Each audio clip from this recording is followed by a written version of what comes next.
जी, अस्सलाम वालेकुम। अच्छा, हम इम्पोर्टेंट एक बात ये होती है कि अक्सर एविडेंस कंप्लीट हो जाता है। मतलब एक पूरी जो सिविल की या क्रिमिनल की प्रोसीडिंग्स की स्टेजेस होती हैं वो सारी लैप्स हो जाती हैं, सब कुछ कंप्लीट होता है, फ़ाइल कंप्लीट आपकी आ जाती है, मिसलेनियस एप्लीकेशन डिसाइड हो जाती हैं। उसके बाद अक्सर कोर्ट के पास टाइम की वजह से वो जजमेंट प्रोनाउंस नहीं कर पाते। तो इस तरह का एक केस हमारे सामने अभी रिसेंटली भी आया, जिसमें काफ़ी अरसे से जो जजमेंट थी वो रिज़र्व हुई थी। रिज़र्व का मतलब है कि एविडेंस दोनों पार्टी की कंक्लूड हो चुके थे, आर्गूमेंट्स कंक्लूड हो चुके थे, एक अपील थी और उस अपील के तमाम आर्गूमेंट्स रिस्पोंडेंट और एपेलेंट साइड के कंक्लूड होने के बावजूद जजमेंट नहीं आ रही थी। तो इसके लिए एक एप्लीकेशन होती है तमाम जो प्रैक्टिस करते हैं स्पेशली सिविल की, ये उसके लिए रेलिवेंट है कि ऑर्डर 20 रूल 1-2 सीपीसी की आप एप्लीकेशन दे सकते हैं। रूल 2 स्पेसिफिकली ये कहता था पहले कि 30 दिन के अंदर प्रोनाउंस करनी है, विद इन 30 दिन, और उसके बाद ये सब्स्टिट्यूट हो गया। और उसके बाद क्या हुआ, मैं आपको ये पढ़ के बता देता हूँ। CPC order 20 judgment and decree, ये बड़ा आपको हेल्प करता है। मैं आपको एप्लीकेशन भी एग्जैक्ट हम शेयर कर देंगे कि उसका फॉर्मेट क्या होता है। ये कहते हैं judgment when pronounced on completion of evidence the court shall fix a date not exceeding 15 days for submission of precise written statement along with relevant case law by the parties.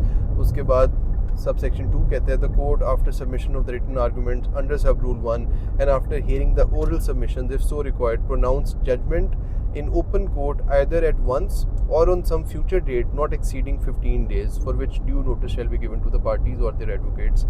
ये Lahore high court की जो amendment थी, इसने 30 दिन से 15 दिन time कर दिया कि जब आपने तमाम फाइल कंप्लीट होनी है, आर्गूमेंट्स कंप्लीट होने हैं। मतलब हम आर्गूमेंट्स कंप्लीशन हम यहाँ से भी ले सकते हैं कि अगर दोनों साइड से स्केलेटन आर्गूमेंट्स आ गए और उसके बाद अगर ऑर्डर में रिफ्लेक्ट नहीं भी हो रही है बात, लेकिन आपने फाइल का पार्ट बना दी है, तो फिर भी आप कोर्ट में राइट अवे एप्लीकेशन दे सकते हैं under order 20 read with section 151 CPC. आपको पता है जनरल एनेबलिंग प्रोविजन है, तो वो बड़ा हेल्पफुल हो जाता है कोर्ट के लिए भी, और कोर्ट की प्रायोरिटी पे वो चला जाता है और कोर्ट उसके बाद प्रोनाउंस कर सकती है। अगर कोर्ट फिर भी प्रोनाउंस ना करे तो उसकी फिर आपको पता है अल्टीमेट जो सेकंड फोरम होता है वो हाई कोर्ट होता है। आप रेट दायर करते हैं और अपनी एप्लीकेशन का भी हवाला देते हैं, और अक्सर मैंने रेट डिसमिस होती हुई देखी है इस वजह से कि जो हाई कोर्ट है वो ये कहते हैं कि आपने नीचे डिस्ट्रिक्ट कोर्ट में जो है वो आपने कोई एप्लीकेशन फॉर प्रोनाउंसमेंट और जजमेंट तो दी नहीं है, आप पहले उनके पास जाएं और उसके बाद हमारे पास आएँ। तो ये बेहतर होता है कि आप पहले अप्रोप्रिएटली ये जजमेंट दे दें और साथ में उसकी जो मुसद्दका कॉपी है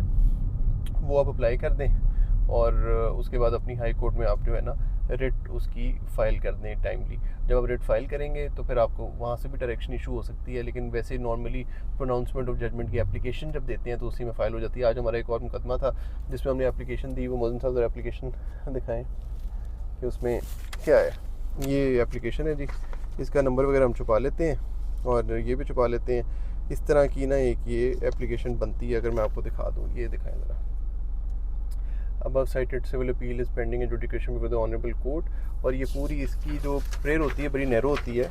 अगर मैं आपको दिखा दूँ तो इस प्रेयर में वो कहते हैं कि take the present application on record, allow the present application and cause the judgment in the above titled civil appeal which has already been finally heard and wherein final arguments have been concluded to be pronounced at the earliest possible opportunity, fix the matter for pronouncement judgment at the earliest, grant any other relief of the honorable court। इसमें बड़ी narrow prayer होती है, आपने कोई merit पे बात नहीं करनी होती, सिर्फ प्रोनाउंसमेंट ऑफ जजमेंट मांगनी होती है और कोर्ट इसको फिर उसके अकॉर्डिंग डिसाइड करती है, और अमूमन जो है वो इसके बेसिस पे जजमेंट भी दे देती है। तो आज वाला जो हमारा मुकदमा है वो इस सिर्फ एप्लीकेशन देने के ऊपर जज साहब ने कह दिया कि इंशाल्लाह हम नेक्स्ट डेट पे डिसाइड कर देंगे, और वो हमारी अपील जो काफ़ी अरसे से ड्यू थी वो फाइनली जो है वो डिसाइड हो जाएगी। Thank you so much.